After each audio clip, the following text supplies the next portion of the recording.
Hey guys, Tony, good morning. So the stock market is going to be closed today. Futures are not. Futures are going to be open usually, I think almost every single day for the most part. But futures are green, man. We're at 46.72. I think for, what is it called? I think for the regular, what is it at? For what? 467, 467. Yeah, so it's at, so futures are technically higher, a little bit higher than the S&P 500 right now. I say 50. I say yeah, it's probably touching the 50 MA right now. If you want to do like a match 1-to-1, right? But futures are green. I think it's gonna be green. If you guys were on my live yesterday, I said that I'm gonna be pretty bullish on SPY. I'm pretty bullish on SPY right now. I really doubt that it dumps hard anytime soon. I think we'll see a fall when the interest rate. Wow, sorry. I drink my pre-workout in the morning, so I get very like, what is it called? Like burps.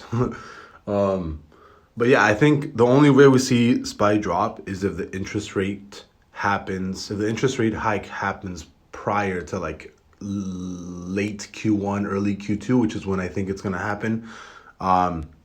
But as of right now, I do think that, the S&P 500 is going to keep running, which means that all big tech is going to keep running. I do think small caps are going to keep bleeding.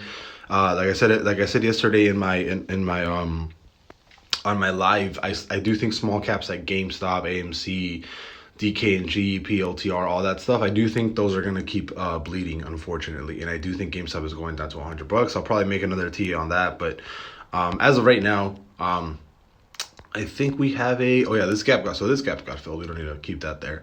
The only thing that I can see the S&P 500 possibly going back to like 470, and if we're still bearish, possibly staying within this range, this little triangle, whatever you want to call it. But for the most part, I think you're going back to 470, possibly higher. You keep constantly creating higher highs, right? You have really good instance of all your higher highs being created, like, right there. You have that wick, and then you just recently have from what happened last week, right? So, I'm kind of inclined to think that you're going to keep running to the upside. I think this gap might get filled when the interest rate hike happens. As far as until then, I think I'm pretty bullish, and I've said this plenty of times before.